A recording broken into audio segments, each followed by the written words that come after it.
What's up, guys? It's your boy, the Essential John L. Crossfire, aka The Real Main Event, aka The Rogue Soldier, and today you're about to learn firsthand just what it's like to be caught in the crossfire. But above all else, prepare yourself, because in this very moment, today, right now, you are about to be caught in conversation.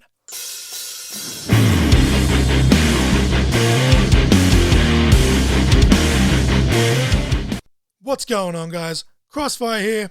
As always, you already know that. I'm very excited for this week's episode, as this is my very first official guest, dare I say my first ever interview, right here on Caught in Conversation with my old mate from high school, Jeff, aka G-Mac, aka Mac Attack Cosplay. This conversation was recorded a couple of weeks ago, and it's very, just relieving to actually finally have something in the can. Here's hoping nothing crazy happens in the week that this episode drops, otherwise I'm going to have to cover it a week later. Not that that's the worst thing that could ever happen, just a little small-time podcast potentially being behind times. Worse things have happened, and especially with, how busy my entire month of October is going to be this year. Now, in the coming weeks of hearing this, I'm going to be getting my second COVID jab, I'm going to be getting married. Hopefully a month after that, at the end of November, I'll be going back to the eye hospital. Hopefully COVID doesn't fuck that up. But we're going to get straight into this week's interview or conversation. But just real quick before I do that, the song of the week this week is going to be Never Good Enough by Citizen Soldier. And you'll understand why after hearing this conversation with Jeff. So again, that song is Never Good Enough by Citizen Soldier. The match of the week will be, and I'm sure Jeff's going to appreciate this one as well, CM Punk versus Rey Mysterio at WWE Armageddon 2008. Now, in this conversation that you're about to hear, myself and Jeff, we discuss how much CM Punk means to him, how much he admires CM Punk, as do I. And this match, even with, the success that CM Punk had already had in WWE at this point, and the strong fan showing that he had, this was still arguably the time where Punk truly started to break out in the WWE. So again, that match is CM Punk versus Rey Mysterio at Armageddon 2008. But I'm not going to let you guys wait any longer. Let's just come across, let's get straight into my conversation with G-Mac, aka Mac Attack Cosplay, aka my mate Jeff from high school. Hello. How you doing, mate? Not too bad. Yeah, be as good as you can, I suppose, amidst all these lockdowns and fucking crazy shit. Oh, yeah. Are you guys out of lockdown there yet? No, not yet. We're still in it. Because you have the same kind of rules as the ACT, don't you? Yeah, at the moment. Because we come out of lockdown about, I think it was a week, maybe two now. I don't know, the time's going too bloody fast. Oh, we were supposed to come out of lockdown, but then someone else tested positive. Yeah, I saw the other day you had like 30 cases or something. We're up to 37 now. We got a couple here, but luckily, they're, well, I should say luckily, but they're all outsiders, and for whatever reason, they've brought them to our freaking hospital to treat them. But Lovely. I suppose the best part is at least, it's not of the actual locals. They're not out and about, mixing, I suppose. Oh, well, yeah, we're the opposite. They just can't stay at home. Yeah, I've had a couple, my mate, Hellfire, obviously you know him, but we've had this conversation where people know they have it, and it's just like, I'm just going to pop to the shops, and it's like, what the fuck is wrong with you? Yep, I don't know how many times work's rang me up. Hey, Jeff, we've had someone come through. You were on shift that day. You need to go get tested. Like, oh, really? Again? Well, that's my only saving grace is obviously, like, I'm a cleaner, I work at the marketplace, but because I do night shift, it's, usually there's no one around. Yeah. Because we had Kmart here, actually. They just had like a case where same thing. Someone knew they had it. I think that's the only one we've had out of all of them where someone did know they have it. And it's like, okay, Kmart's shut, the entire mall's shut, and everyone's, it's like the fucking apocalypse. Like they think the world's going to end because it's shut for a day. But we'll start off with a quick introduction for those that, aren't familiar with, Mac Attack before we take a deep dive into all the stuff and the things. But I've known you since, high school, you're G-Mac to me, but in a nutshell, what would you describe? Like, how would you describe yourself in a few words or a sentence that could basically summarize who you are to kind of introduce yourself to the listeners? Oh, well, I wouldn't say I'm anything special. I'm just your hard-working average Joe that enjoys the geeky side of life. It's pretty much it. That's pretty well put, though. Now, we talked about like on Facebook and Instagram stuff that you wanted to touch on, and this isn't going to be in any particular order because I kind of just jot things down kind of as they pop in my head, sort of thing.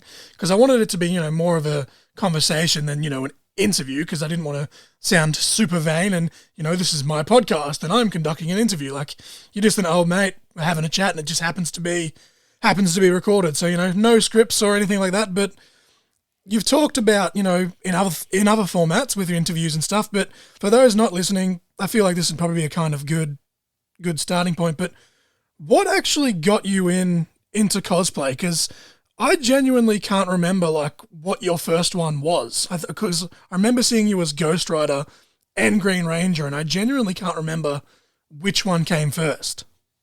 Well, it was Ghost Rider that come first.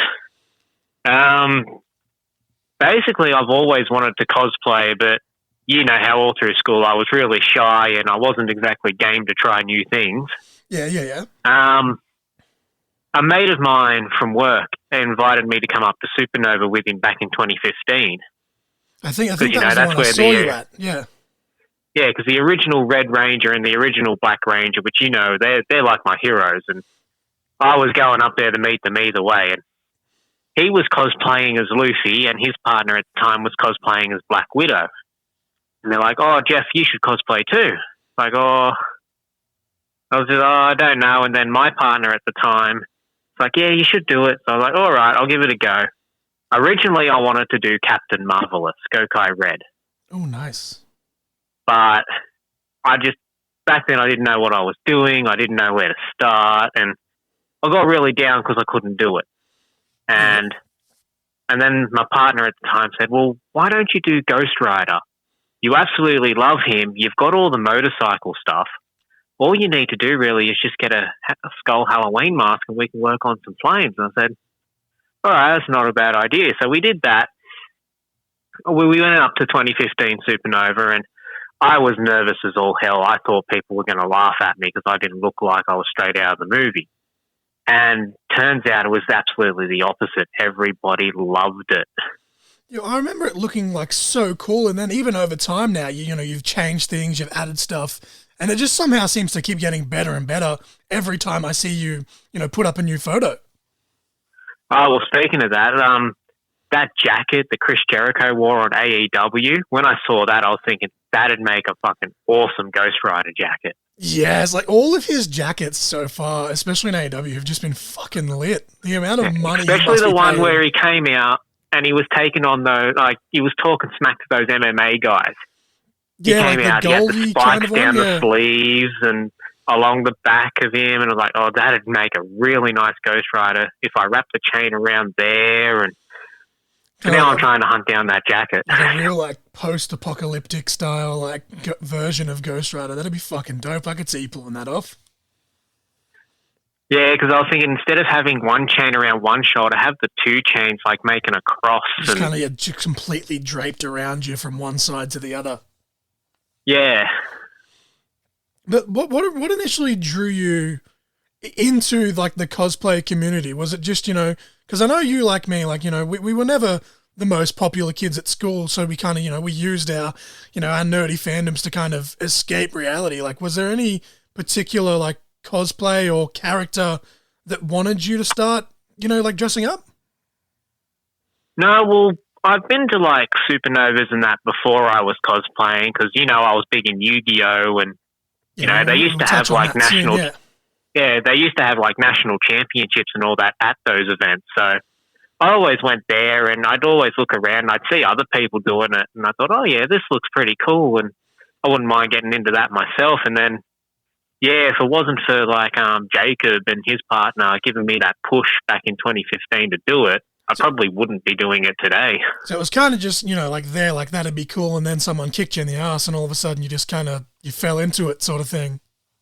Yeah, pretty much. And then, like, the overwhelming support and the friends I've met through cosplaying is what's kept me doing it. I've noticed, like, cosplay, you know, being, because it is such a pop culture thing, it's very similar to the professional wrestling fandom, where you're either going to meet the most toxic people ever, but they end up being the minority, or you're going to meet, you know, the most amazing people who are just, they're there for you no matter what. Yeah, that's pretty much it. Like, the amount of people that I've met, you know, through, like, Instagram and stuff, you know, I say met, but, you know, obviously online, that it's just like, that'd be so cool to, like, hang out with in person, and nothing, you know, all that sparked it was that, hey, they're dressing up as this, or, you know, they're dressing up as that. And then you find out that, hey, they're actually such a fucking cool person. Yeah, well, that's how I met one of my good friends now, Don. He's like, you think I'm a Power Ranger? No, wait till you meet him. He makes me look like I'm nothing. Oh, I look forward to that one. But are there any characters that you would like to cosplay, or are there any plans for new characters currently in the works? Well, there's one cosplay I'd really like to do, but one, I don't know how I'm going to tackle it. Two, it'd probably cost a small fortune. And that's Optimus Primal from Beast Wars. Oh, that'd be fucking dope. Yes. But yeah, very expensive. Two that I've got in the works. Exactly where you're coming from. Yeah, two I've got in the works at the moment is two Kaiser from the new Zenkaija show that's just released in Japan. I've seen your little progress shots on Insta of the helmet and stuff there. That looks kind of cool. And the other one I want to do is Edward Kenway from Assassin's Creed. Ooh. I could see you pulling that off. I think, honestly, you could pull off any of the Assassins. Like, just, you've kind of got that build and, like, the hair and everything to kind of put the cloak on and just be, like, you know, dark and brooding. Yeah, well, Edward was my favourite out of that series because he was like, you know, screw you and your creed. I'm just going to be a pirate. I'm so far behind on that, though. Like, I've only played bits and pieces of Black Flag, and I still have Odyssey in the plastic. It's been sitting in the plastic for, like, fucking 2 years. But, you know, yeah, that's the same with Valhalla. It's just like... It's the same with Valhalla. I've got to sit in here and like, I really should play it, but I've got to finish Spider-Man. I've got to finish Fallout. Yeah, well, that's another one I've got sitting there. I've got Miles Morales still just fucking sitting there, and it's like, oh my God, can I just get like 5 minutes alone to just play it, you know? Honestly, I haven't played Miles Morales yet. But as soon as I saw that tracksuit from that game, I had to cosplay that. Dude, it looks sick. They've got like so many different like pop vinyls alone as well, just based off that one suit, and it's just like, holy shit, I need it. I was so sad though seeing your tracksuit because I used to have the symbiote suit, Spider-Man suit, and obviously, you know, over time I let myself go and I put on a little bit of weight and I busted the fucking zipper on that. But makes me want to go back and do it, though, that's for sure. Yeah, well, cosplaying has actually made me start working out and trying to stay in shape because I didn't really think it was going to kick off as big as it did with me.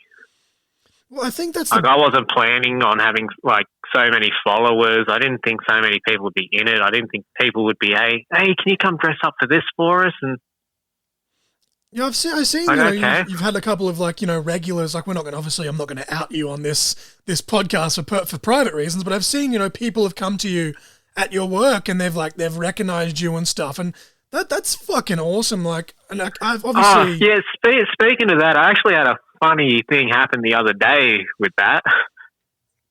This customer come up to me and he's like, oh, I saw you on TV like the other day. You were dressed up as one of those power hero people. I was like, it's Power Ranger, but yeah, thanks, that was me. It's kind of like me. Like, obviously, you know, I didn't have a very big stint in professional wrestling, but the couple of people that did recognize me locally, it's just like, oh, yay. Like, you know, I don't need to be rich and famous. Like, it's just a simple thank you and acknowledgement here and there. Yeah. But I don't think people realize just how much, like, just a little acknowledgement does for your, like, self-esteem and gives you quite the confidence boost. So I love, like, people say, like, oh, you know, it's you know, you're egotistical or you're narcissistic because, you know, you want to be famous. And it's like, I don't want to be famous. I want to do what I love to do. And if I can get some recognition along the way, then that's just a nice little bonus. Yeah. But going back to Yu-Gi-Oh!, you mentioned that just before. That's actually how we met, was when we were playing it in the library at school and you were just destroying fucking everyone. But speaking of COD players, there's actually quite a few Yu-Gi-Oh players. I sat down and I had a thought about it while I was writing my notes. There's quite a few Yu-Gi-Oh characters that I can actually see you cosplaying and pulling off probably to perfection. Like, you know, Seto Kaiba, Dark Magician, even Pegasus, or even Rex the Dino Duelist. I could see you pulling off fucking perfectly. Like, you've got the hair for it. I haven't heard people mention those ones, but everyone reckons I'd pull off a great Jaden Yuki. Oh, yeah, from the GX series, yeah? Yeah, because apparently when I'm playing Yu-Gi-Oh, apparently I act like him or something. Like, I'm not cocky, but I'm confident. Like, I'm good, and I know I'm good. I've got that confidence vibe that he does in the show. I think that's where people need to realize where the lines are drawn. Like, you can be confident, like, in your abilities and be an ambitious person without being, you know, a straight up, you know, egotistical prick. And I think people get the lines, like, kind of blurred sort of thing. Yeah. But on that note, you've had a lot of experience in various different card game tournaments all over the place. So I'm going to hit you with an easy one, and that's, what is your favorite card game to play? Oh, that'd be Yu-Gi-Oh, hands down. Oh, yeah, I started Yu-Gi-Oh back in 2008 when I was in high school, and I've pretty much been sticking with it till this very day. Like, I might not be as active in tournaments anymore, but I'm still keeping up to date with what's going on in case, you know, things do go back to normal and I can start going back to tournaments. Yeah, because you did a tournament over in Japan, yeah? Oh, yeah, that was like, yeah. Because I remember, when 11 years ago, give or take. I think it was just after you'd left school, and obviously you're a couple of years above me, and I remember that, you know, they printed it in like the school newsletter, and basically, you know, there was teachers that basically made fun of you, as teachers tend to do, because they're fucking pricks, and like, you'll never do anything with that, and you were kind of just like, well, here's this. Yeah, oh no, I remember that, because my first reaction to that was like, yeah, suck that, Mrs. Reese. What's this about? Fucking games are going to ruin my life? Fucking shooting here, Mrs. Reese, been called out on the podcast. But no, I get what you mean, though. It's like, you know, you're passionate about something, like, just, you know, you're not hurting anyone, let it be. And it got you a trip to Japan, which is somewhere that definitely on my bucket list, that's for sure. Yes, I'd love to go back there. It was great. Like, it's obviously, you know, it'd be such a culture shock, but, you know, it's so worth it. And there's so many different areas you can go. I never got to try the lavender ice cream they have over there. See, I'm already out on that one because I'm allergic to lavender, so I'm done. I'd love to go there. I'd love to go back and check out, because apparently they have the biggest car auctions in the world, and you can pick up like RX-7s for $300 Australian dollars. Oh, dude, fucking ultimate! Literally, I would have a field day over there. And we're going to get to that in a second, actually, because of some of my notes. But what is, before we move on to the next topic, what is your favorite deck or favorite card from Yu-Gi-Oh or any other card game? It doesn't matter which. Honestly, it'd be the hero deck. Hero deck? Yeah, but there's a bit of a story behind that one, because you see, there's a guy I used to play Yu-Gi-Oh with. His name was Rami. Yes. Now, we were best of mates, and, you know, we'd sit up for hours on end at Peter House's place, be building up decks, and yeah, we'd not get any sleep the night before, and unfortunately, he kind of committed suicide back in 2011. And in his will, he left his old hero deck to me. So that's pretty much why it's my favorite deck. It's got that sentimental value. Yeah, I remember when you first told me that story, and I was just like, fuck, like, who says, you know, video games and card games or whatever else, you know, can't be for adults. Like, everyone says it's just for kids. Like, that's a bond, you know, that you're going to take with you, you know, for the rest of your life, sort of thing. And you never know, like, maybe you might be able to, you know, pass that deck down to, you know, your future kids or some other friend or someone. Yeah, well, I'd like to do that. But, yeah, so that's why now in tournaments and that I use his deck, because, you know, I've had my time in the spotlight. So if I'm going to go back in that spotlight, it's going to be Rami's turn. It's just interesting how such, you know, a small thing to some people like card games can mean to, like, you know, to someone else such as yourself. Yeah. So I always like to say, it's kind of a generic, cliche saying, but that's why I like to say, don't judge a book by its cover because, you never know, where it's coming from sort of thing. Yeah, and that's what people don't understand. Like, they might be looking in and thinking, oh, yeah, that's really kiddie, that's really stupid, but, there's a reason why that person's doing that, or there's a reason why that person really enjoys that. Like, you think it's childish? Fine, look the other way. Leave them alone. Let exactly them do their thing.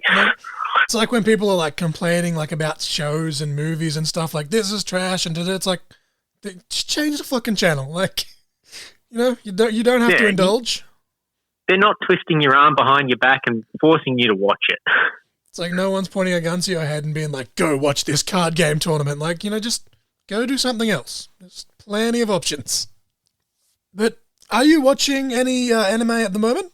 I've recently just started rewatching Initial D, actually, speaking of people, saying that it's childish or whatever, but it's fucking awesome. And then Initial D is great. That's what really got me into my love of cars and a high influence of two of the cars that I've actually owned. Yes. The Akagi's Red Sun, and obviously now you have version 2. Yeah, the old 86 and now the new 86. But anime-wise, not really. I mean, I'm watching Boruto. Yep. Like it started off very slow and you're thinking, well, this ain't going to live up to Naruto. But now that it's actually started to follow the manga, it's gotten really good. And I'll admit the last episode made me cry. That's all right. There's nothing wrong with that. I'm not one to cry, but that episode brought tears to me. All right. I'm yet to watch Dragon Ball Super as well, but I've finally got Funimation because I was naughty and, I've been trying to lose weight, but I was like, fuck it, I'm going to buy nuggets from McDonald's, and they gave me 2 free months worth of Funimation, so that's how I've been watching Initial D, so I'm thinking I'll start watching Dragon Ball Super soon, but at the same time, I kind of also want to go back to the very beginning and watch the whole thing. Oh, yeah. Can never go wrong with that, but on the topic of watching stuff, you've been going absolutely nuts, as pretty much we all have, for CM Punk, and now Daniel Bryan as well, being in AEW. Have you been watching any other wrestling lately, whether it be new stuff, old stuff, or is it strictly just AEW? Well, yeah, only just AEW, really. Like, I really went out of wrestling because I didn't like the way WWE was going. It was getting boring and like, oh yeah, been there, done that, seen it all before. And then, funny enough, Bo rang me up one day. He's like, dude, watch AEW Dynamite. Like, oh, I'm not really interested in that stuff. He's like, no, watch it. Don't look at anything on the internet. Just watch it. So I was like, okay then. So I took his advice and I watched it. And then Cult of Personality hit. And I screamed the fucking roof off these apartments. Yeah, I remember there was the day, I think it was the second episode. It was the second episode of Rampage where, he cut that first promo, and I remember, like, it was so heavily rumored, and I'm like, nah, like, fuck off. Like, he's not coming back.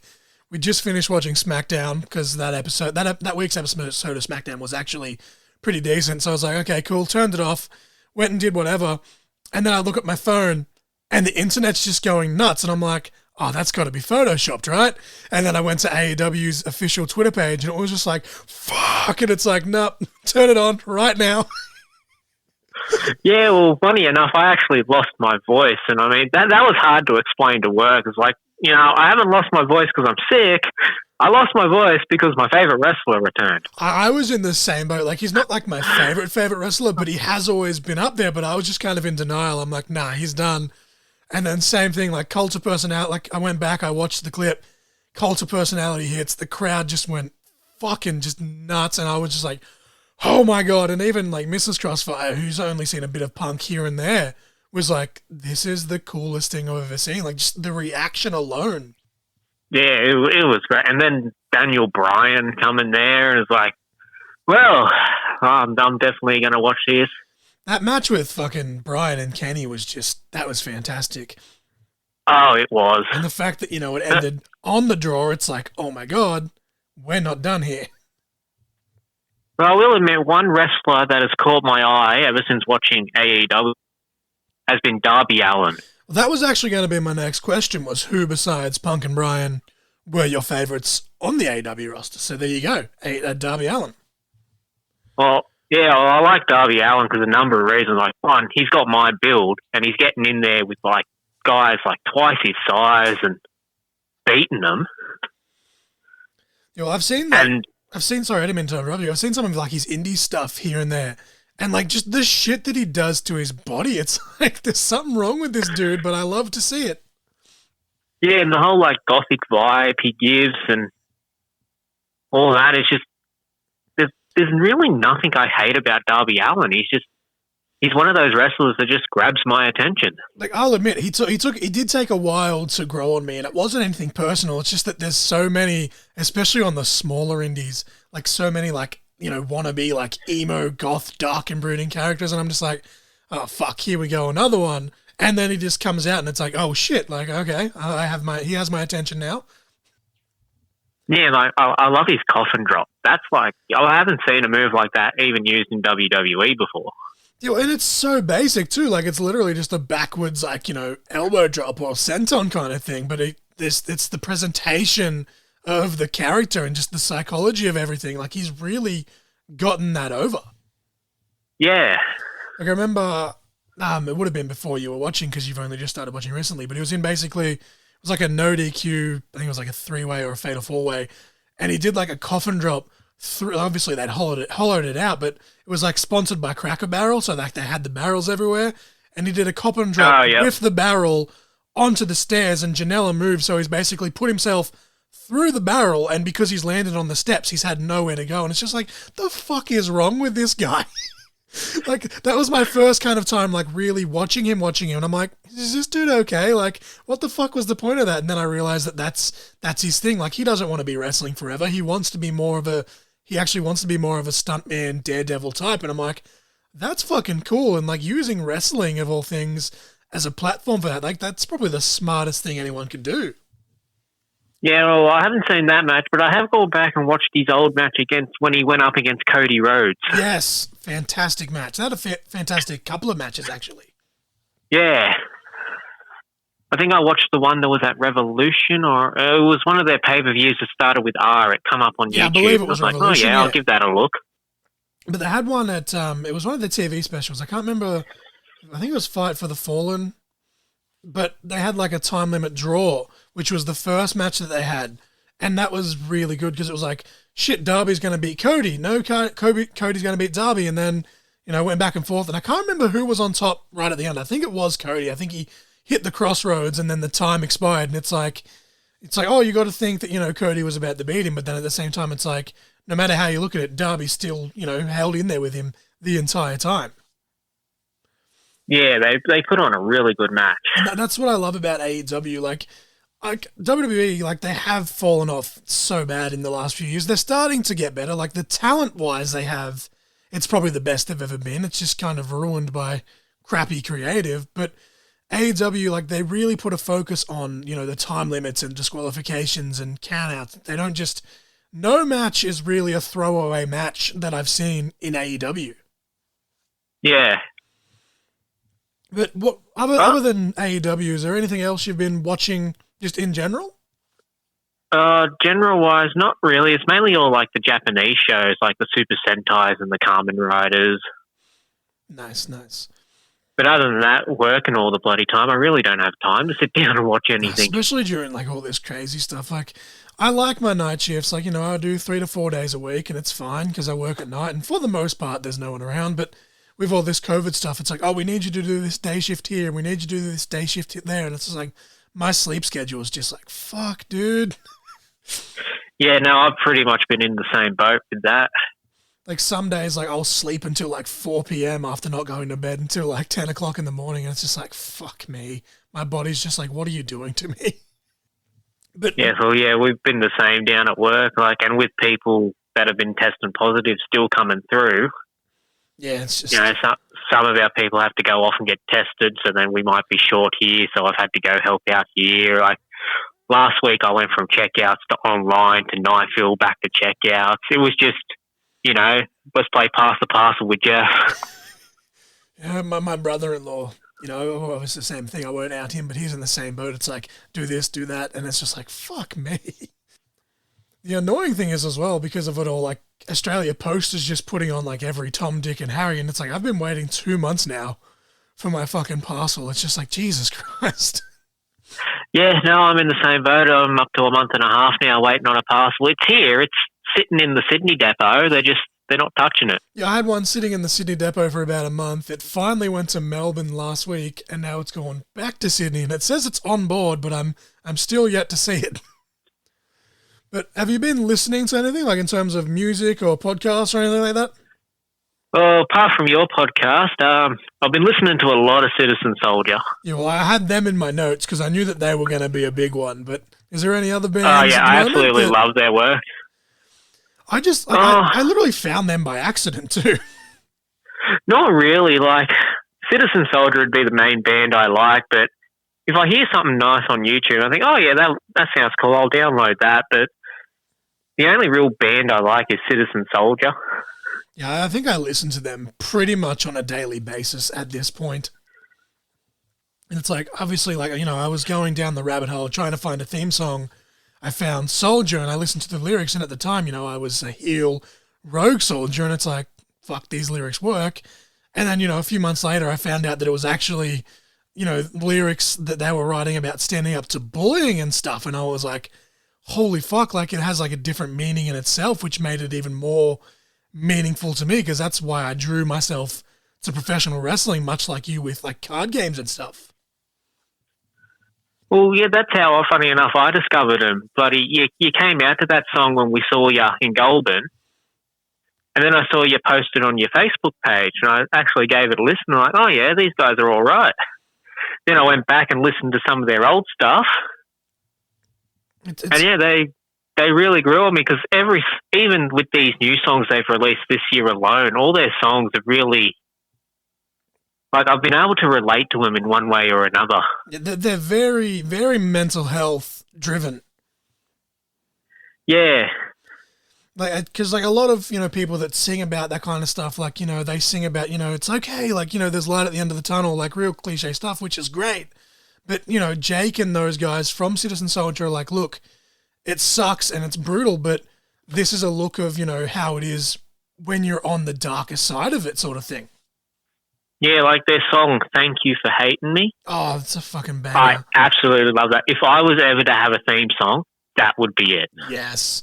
And then, like, you know, some of their newer ones, like even some of like the more acoustic ones, like Bedroom Ceiling, that made me cry like a bitch the first time I heard that, because like I don't know how many times, you know, it hasn't happened for a while, but you know, I was young, I was single, I wasn't going anywhere with my wrestling, I was going through all this stuff in my head, you know, obviously, you know, my dad was sick, you know, obviously he eventually passed away, but when he was sick, it's like just staring at the roof, basically, you know, half the time I was half drunk or whatever, and it's like, fuck, if this song ain't accurate, I don't know what is. Yeah, where with that one, it was Hand Me Down. Yes, Hand Me Down, the newest one, and I feel like those two, like, they kind of go hand in hand as well. Yeah. Yeah, they definitely do. I think one that really made me fall in love with them, it was the same thing, like, obviously, you know, same thing as you. I listened to Soldier, I was like, okay, that's kind of cool, whatever. Decided on making it my theme song, and then just went down the rabbit hole of all their old stuff. And there's The Weight of the World, Let It Burn, like, they're two really good songs that they're on the more heavier side of their music, but it's still got like that, you know, that touch of what they're going for with the whole, you know, Fight the Good Fight project. Yeah, with that for me, it was Never Good Enough that really grabbed me. Yes, that's a really good one too. Because when I first heard that, I was having difficulties at work, and things with my partner at the time were starting to really go downhill, and it was like, you know, well, why can't I ever do anything bloody right? And then I heard that song, and like every single lyric, I was able to relate to something that was going on. It's just like, it's so funny how music, like how much music can help, because it's like you look at those songs as they are, and it's like even just the lyrics themselves, it's like you can relate and you can feel them, but then at the same time you can even take those, and it might not be the same situation, but you can still apply it. Like Hallelujah, I'm Not Dead. That's a really good one from the Fight the Good Fight project. And And that came out just after I don't want to say retire, because let's face it, being an indie wrestler that wrestles once a month isn't really a career, but once I was forced to step out of the ring was around the time that song dropped, and like listening to that was just like, fuck, like I've gone through all this shit, I've battled my demons, this has been ripped away from me, but then the chorus is, hallelujah, I'm not dead. So it's like, that's kind of how I interpreted that one. Yeah, well, whether you're an indie or not, you're still a wrestler. Like, that's still a lot further than other fans have gotten. Like, there are some fans like myself, I would love to step in the ring and not so much be a wrestler, but I'd like to be like the next Paul Heyman, like a real top-notch manager. Trust me, I'm working on ways that I can do that. Like, because obviously, being a manager, you still run the risk of physicality every now and then. So I'm trying really hard right now to work on a way that I can be a manager without getting physical. Yeah. Kind of like, like what Taz is doing on AEW. Like, he comes out with his guys, but then he does commentary. Obviously, before, I stepped away due to mental health, and then lockdown stopped the shows from running anywhere. But I'm hoping when we can return, little exclusive here, I want to kind of be like a Team Taz kind of thing. Like, I want to kind of maybe form a group, or even if it's just one person, be their manager, but just do commentary just for their matches, so that way I'm out of the firing line sort of thing. Yeah, I could see you doing that for someone like Hellfire. Hopefully, but yeah, just a little sidebar, just a little rant there, as I always do on the podcast. But I could definitely see you kind of in like a Paul Heyman-esque type of role. Well, yeah, acting has always like been a passion of mine, and that's a way to put acting in with wrestling. Like, I'd really love to play the heel character because I reckon I could play it well. Even with your build though, like, even like being a referee, like, because like you're tall, so you can kind of be like imposing of laying down the law, but at the same time, because you're a bit on the smaller side, if you take like an accidental hit and you take like the ref bump, it's still believable at the same time. So you kind of got the best of both worlds in that situation. No, I've never considered reffing, but because I was always like growing up, it's like I want to be a wrestler, and then you start training, it's like I don't just want to be a ref, and then obviously you keep your training going, you're like, fuck, like refs are probably the most important job out of all. Yeah. But I could definitely see you like being involved in some form or fashion. Like, we'll talk about it off air, like if you ever want to try and get involved, I'm sure, you can have like a go or something, like a tryout or some sort. Yeah, well, it's always been a thought of mine.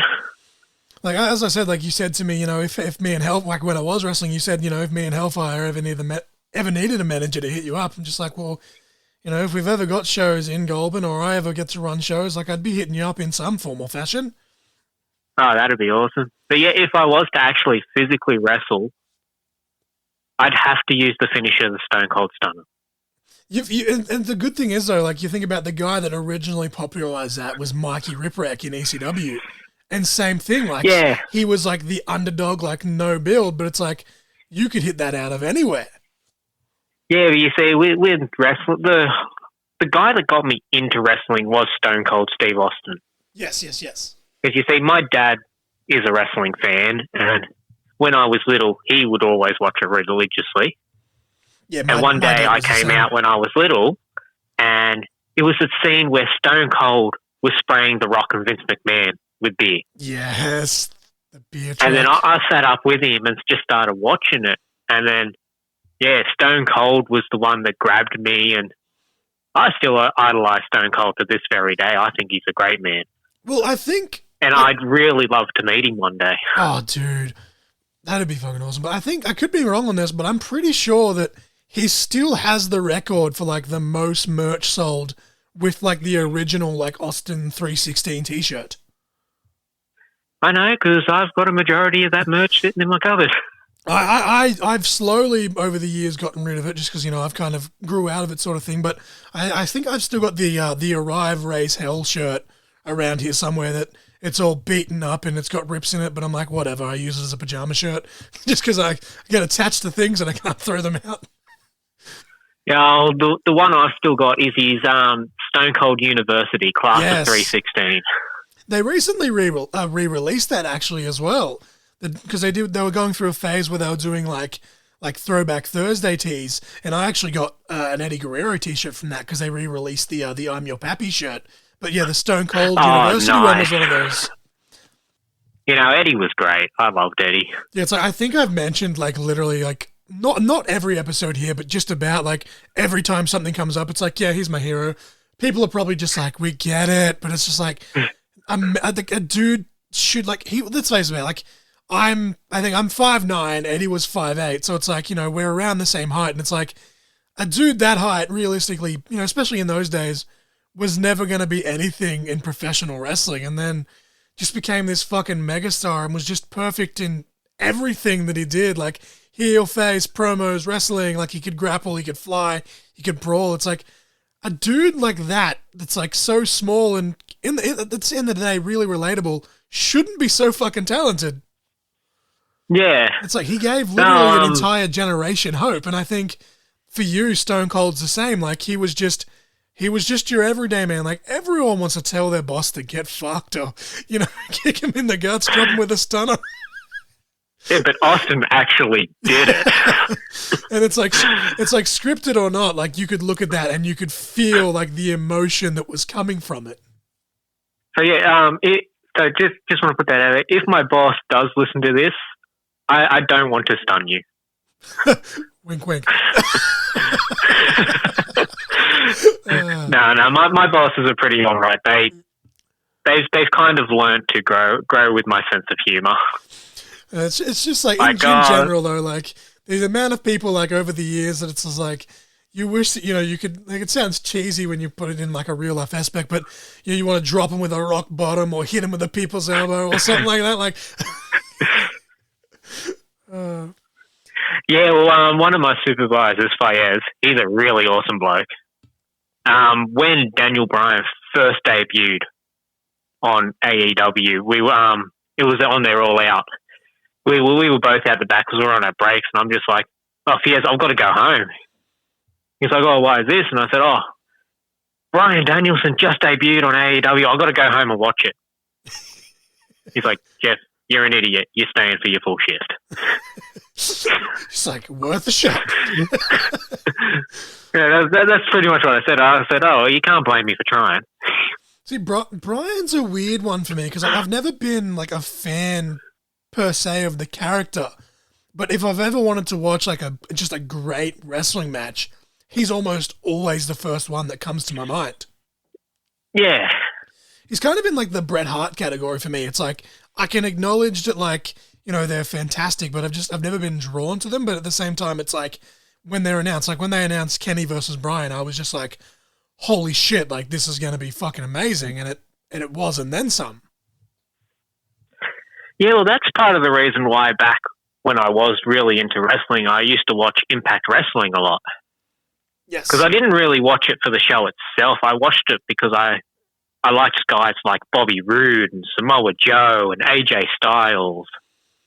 Very much. And their matches in Impact Wrestling were great. And then I went to the NXT event in Canberra just to see Impact Wrestling stars. I thought that was pretty sad. I was pretty much in the same boat. It's like, holy shit, like we had Joe, we had Bobby Roode, and then it was like, fuck, you throw in Nakamura from New Japan, and then like we got stuck with the shitty main event in Canberra. We just got that throwaway tag match, but that's all right because we got to see Buddy Murphy versus Akira Tozawa, which is probably still the best match I've seen live, regardless of promotion.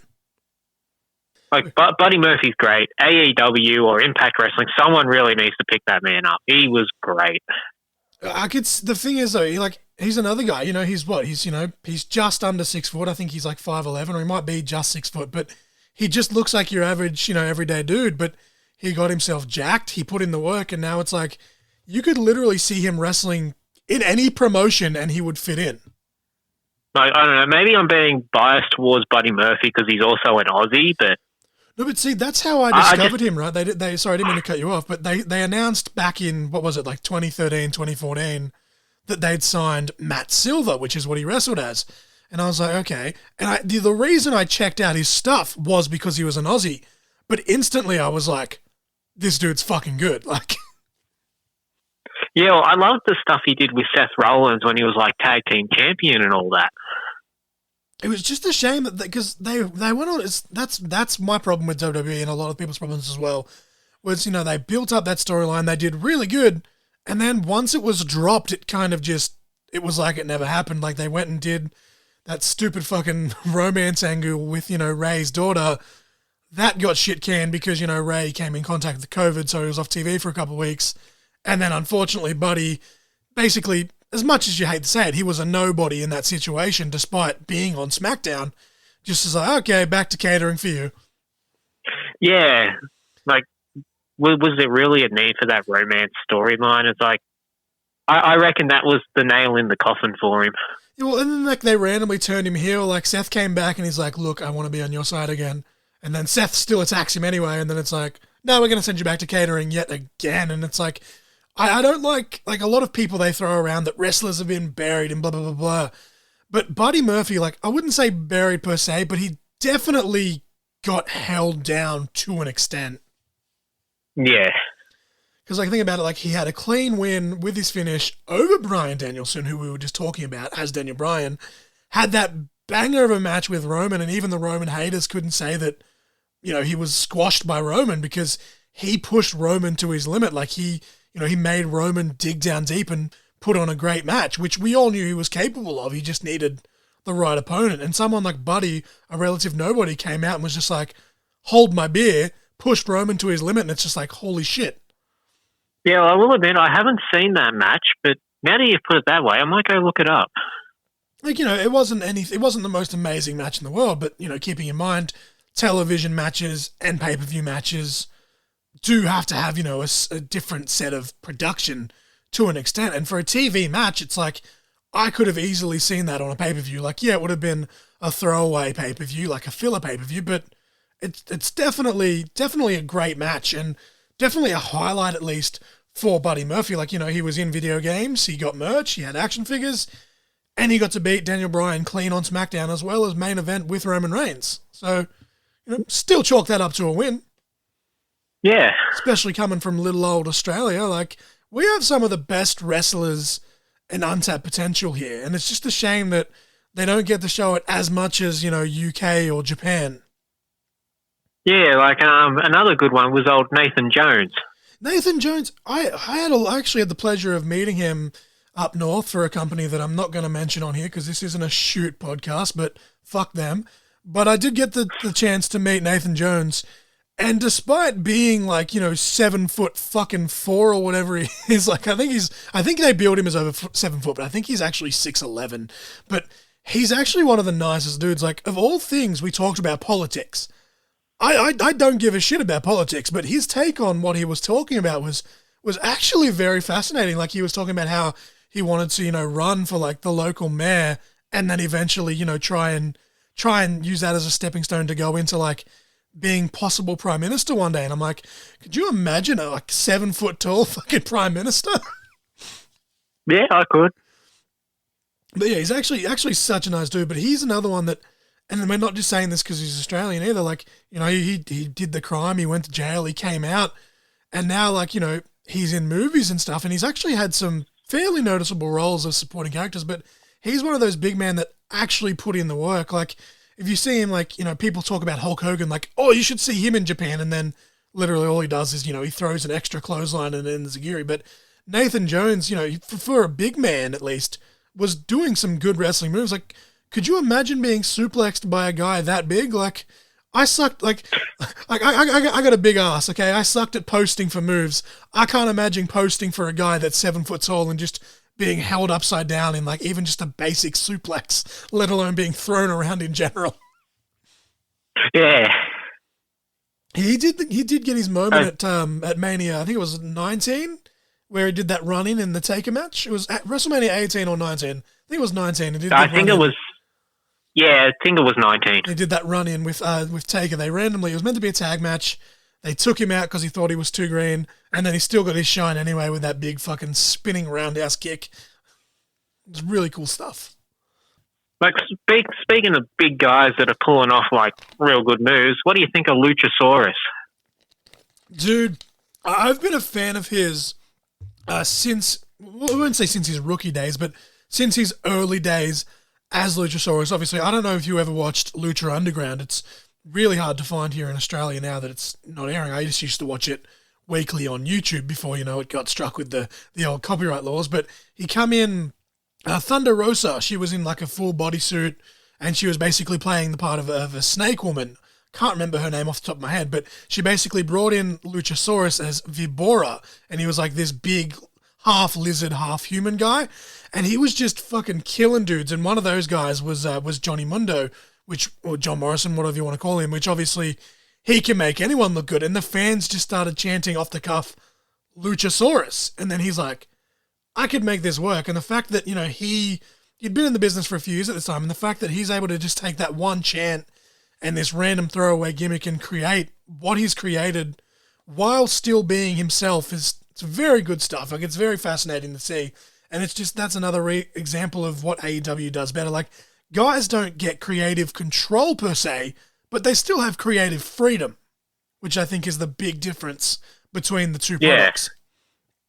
Like Chris Jericho, he did, the fat-faced, pumpkin-headed dipshit or whatever it was. Like, that was kind of cheesy and cartoony, and you could see it in WWE, but at the same time, you could tell he was having fun. And I think that's the main part. Like, a lot of WWE guys, they kind of just go through the motions, where you can see on AEW, everyone's just having the time of their life right now. Yeah, like Brian Danielson said on a podcast I saw on YouTube, he's glad that the American Dragon's back, that he can use that gimmick again. Like, obviously, the yes chance and the no chance, when he flip-flop between face and heel, they kind of, they skyrocketed him to a bigger stardom that he wouldn't have had without WWE. But at the same time, the best gimmicks have always been those that are extensions of himself. Like, we've talked about Darby, we've talked about Stone Cold, CM Punk's another one. Like, Brian doesn't need a gimmick. It's like, I say this about Roderick Strong, he's currently in NXT. His entire gimmick has always been, I'm a great wrestler, which is why I've kind of been iffy on him. Because again, he puts on great matches, but it's like, oh, cool, you're a great wrestler. There's other great wrestlers out there. But Brian's like a fucking amazing wrestler. So it's like, look, I'm a good wrestler. I know I'm a good wrestler. That's what I'm going to do. Like, it's the same as you with card games. It's like, I know I'm good at this, so I'm going to do it. It's like, you can't hate on that. Yeah.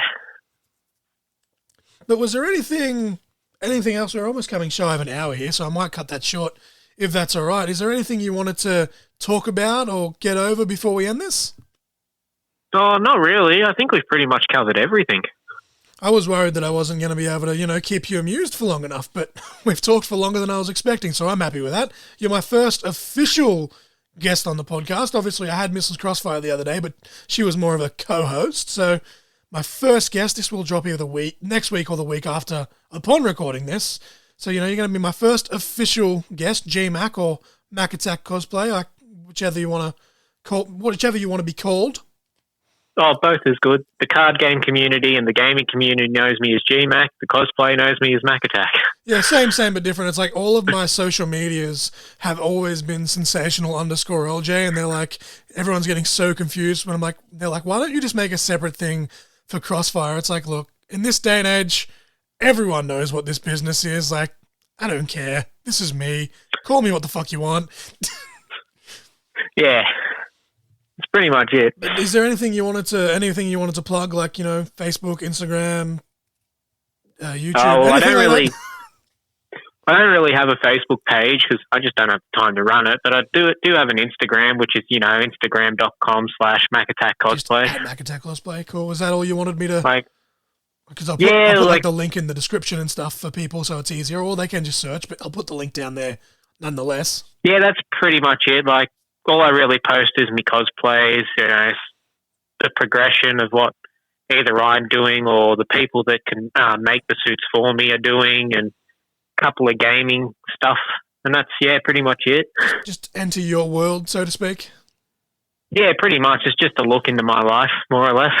Let's just come over and just nerd out with you, basically. Yeah. So I always get so excited because, like, you get, like, all these random followers, like, from doing, like, those kind of things. And half the time they kind of just, like, ghost followers, and, you get the occasional bot. But half the time, like, they'll follow your stuff and they'll like every now and then. But I like when you randomly get like those, like I've had a few where it's like, they'll message you and be like, hey, this is cool. And all of a sudden, as we said before, you start making friends. Yeah, well, funny enough, I actually had someone do that. And turns out she lives across the street from me. Oh, wow. Yeah, so she's going on. She's like, oh, yeah, you're from Goulburn and all that. She's like, oh, yeah, I live insert address here. I was like, oh, what a funny coincidence. I'm the next street over. It's like, look out your window. I'm waving at you. Yeah, more or less. Oh, never know. That could be a potential blossoming friendship in its own right. Oh, yeah, well, we have been talking, and she's pretty big on social media herself, and she does, like, beauty products and stuff like that. She's got endorsements for doing the stuff like that. So I reckon the fact that she's taken that and been able to make money off social media doing that, I think that's pretty awesome in itself. I commend that. Like, I'm a big fan, and I know you are as well, of the Buttsman, right? Yes, I love Butterfield. As we wind this down, his humor it's not for everyone. It can be quite offensive. It's like, I laugh at some of the jokes that he does make about social influencers, but at the same time, if we're being realistic, like, I commend them tenfold. Yeah. Like, look, I've got no interest in watching, TikTok dancers shake their ass or whatever, but at the same time, if they're making money off that, then fucking more power to them. Like, I would probably never take a hobby and turn it into a profession because, I did that once before with Yu-Gi-Oh!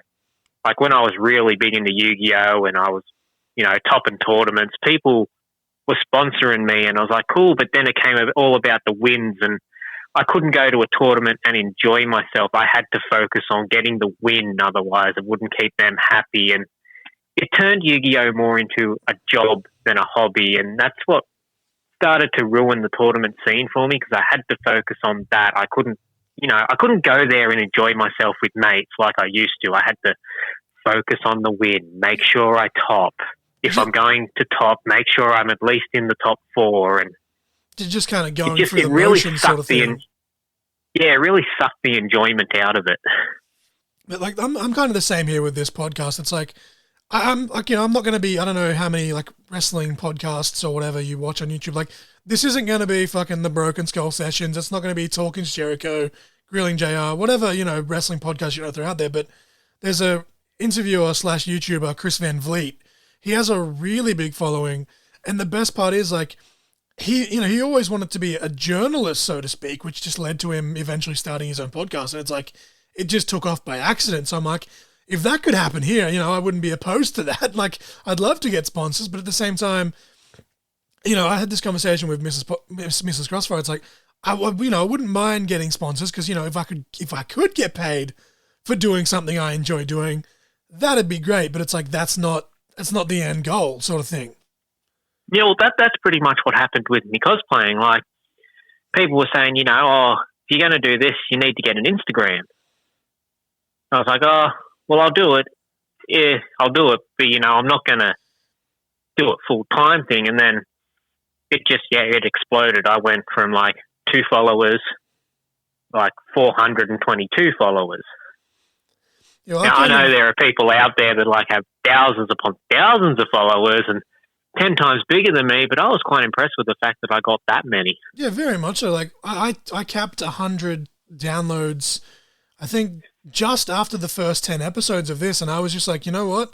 I'm happy with that. Like, it's not the exact number, but if you were to average it, it's like, that's 10 listeners per episode from, a relative nobody. It's like, yeah, a couple of those might be friends and family, but I've checked my stats and I've randomly got like a dude in Argentina that's a wrestling fan listening to my podcast. So I'm like, fuck, that's only one guy, but I'm going to take that.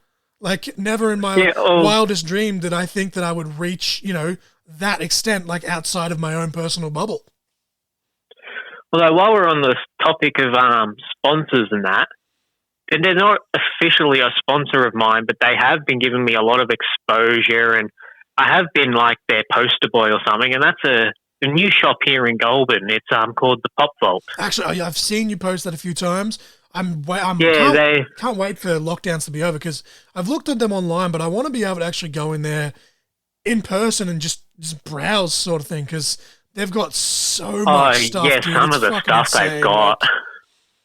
Like, they're even on the bloody roof. Wow. See, They've a place got like pops that, like literally stuck to the roof. a place like that, if they were able to sponsor me, that would be great. Because it's like it's not going to be financial gain because I'm going to be spending all my money there, but a bit of exposure, as you say. Well, yeah, it's a shop that Goulburn needed. Like, we needed something nerdy like that here in town. Yeah, well, I remember because obviously, I don't live there anymore, but I saw, on Facebook that when they originally shut the arcade for maintenance, there was talks of them shutting it for good, and I'm just like, no, like I don't even live there, but I can tell you right now that's bad.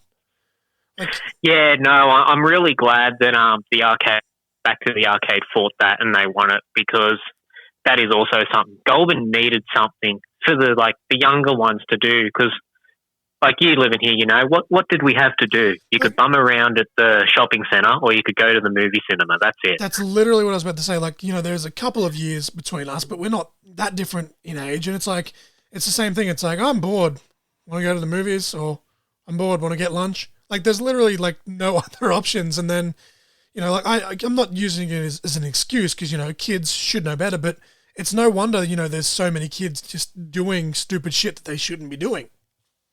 Yeah, but now we've got the arcade. We've even got our own card shop. Oh, really?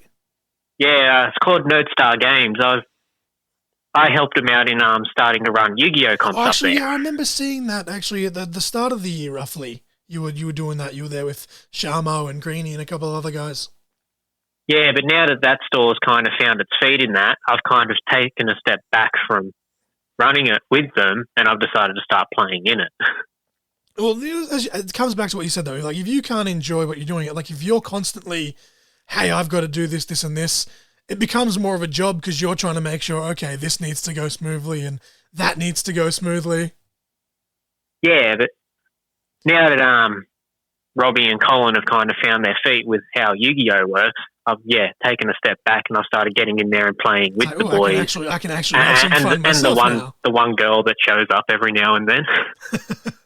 But again, like stuff like that, like I know from like experience, as I said, like I think you're 3 or 4 years older than me, so it's not that big of an age gap, and it's like the amount of people, like especially in a town like Goulburn, like it's not as small as it once was, like with all the the constant people are constantly building more construction and city folk are flooding in, but in the grand scheme of things, at its core, it is still very much a small town mentality, and there is a lot of people in that town that are, very nerdy, and they almost feel like outcasts, and they don't realize that there's so many people similar to them. So being in a place like that, it's a good outreach, I guess, if that makes sense. Yeah, well, I was surprised at the amount of other cosplayers in Goulburn that showed up at our local Comic-Con. Yeah, well, I remember I went to that one, and it was just like and there's so many of them, as you say, were actually, there was some, that had traveled, but the amount that actually were local was like, where were you people when I was at school? Like, we're the same age. Like, I would have had a lot more friends than I did. And the ones that I did have and still do have was great. But it's like the outreach, the community that you could have had. It's like, what the fuck? Like, where was this at? Yeah, because I always thought like Goulburn had like, I wouldn't say they hated, but they had a general fear because it's something they didn't understand. That's why those of us that were nerds always got picked on and that.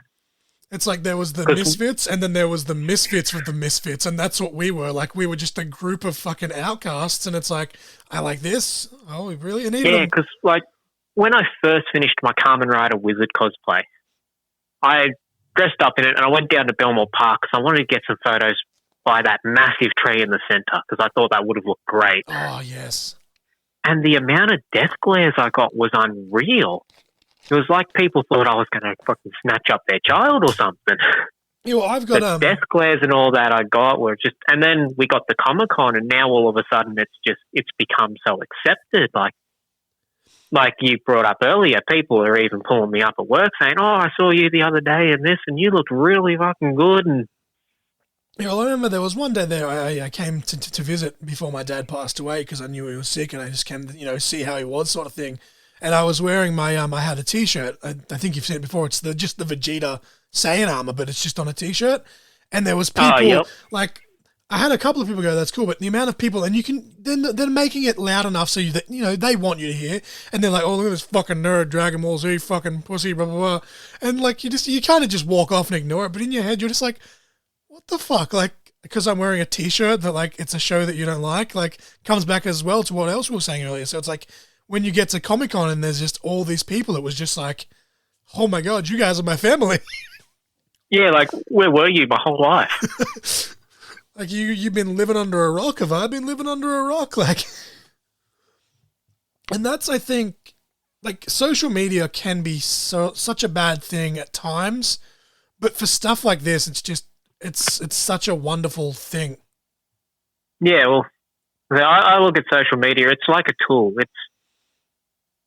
It's only good or bad depending how you use it. Very much so, yes. And it can be hard at times, though, as well, like when you do get trolls to, like, kind of, not take it personally or try not to bite back, because 9 times out of 10, that's all they are. They're just a troll that's trying to get a reaction. Like, it's not actually a personal attack. Yeah. Like, I've had a couple of people more or less just doing it to be a dick. Yeah, I've had a couple of people here and there like comment on like my wrestling photos, and they're like, "Oh, geez, you got fat in the last couple of months. How do you, how are you still able to do this?" And it's like, it's like, you know what? In my head, I'm like, well, I've had this and this and this, and I don't do drugs. I only drink every now and then now. So it's like, I eat my feelings, like, and you're like, fuck this guy, and then at the same time, you're like, you know what? They don't actually know me. They're trying to get a rise. They're trying to make themselves relevant through what I'm doing. So obviously I'm doing something right. Yeah.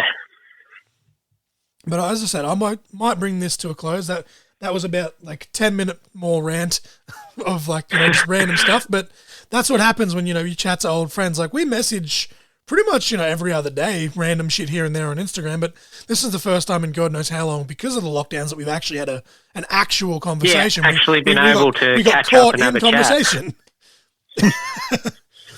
Yeah. But yeah, we did exactly as your title says. Caught in conversation. But yeah, as I said, I'll link your Instagram in the bio, in the description. As I said, I'm not going to put it up until it'll probably be episode 21, which is 2 episodes away. So if you think of anything in the meantime that you want me to plug, just send me a message and I'll put it in there. But yeah, thanks for coming on, dude. As I said, you're my first guest, so thank you for that. Hopefully, I've been a good enough host. I know that sometimes I can rant and I cut you off by accident. That's not my intention. No, I appreciate you actually inviting me on, because this is like the actual first podcast that I've actually come on to talk about this stuff. Oh, awesome. I didn't actually realize that, because I know you've done a couple of like articles here and there. Yeah, well, I've had a few, been in a few magazines and had a few articles wrote about me, but I've never actually been on a podcast. Well, hopefully, once all these lockdowns and stuff's over, we can kind of actually, get together and talk in person just about random shit in general. Yeah, well, that sounds good. I was originally planning to come down to Canberra, and then the day I was supposed to head down to Canberra, they're like, "Oh yeah, Canberra's going into lockdown." I was like, "Oh, well, there goes that idea."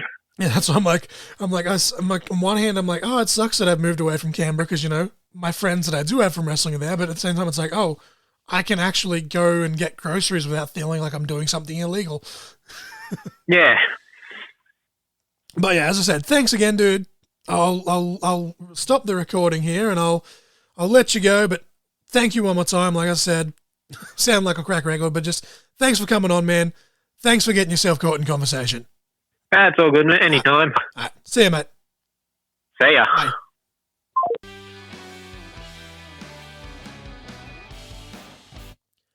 All right, that was my very first interview. Still seems very vain to say that, but I guess that's what it is. But thanks again, sounding like a crack record, to Jeff, Mac Attack, G-Mac, for coming along on the podcast. We talked for just over an hour and still barely scratched the surface, so that's awesome. Hopefully we can catch up again soon, preferably in person, once we return to some sort of normality, whatever the hell that's going to be post-COVID, whenever the hell that's going to be. Once again, though, your song of the week was Never Good Enough by Citizen Soldier. The match of the week was CM Punk versus Rey Mysterio at Armageddon 2008. As always, my link tree will be in the description. It has my social medias, my merch. Go buy that Caught in Conversation t-shirt, because if you buy shirts, I can buy tacos. Jeff's information will be in the description box below as well. Instagram.com/Mac Attack Cosplay, or you can just go to Instagram and search at Mac Attack Cosplay, whichever tickles you guys' fancy. But with that being said, peace, love, and hugs. Thank you for tuning in. Thank you for getting yourself caught in conversation. Ciao.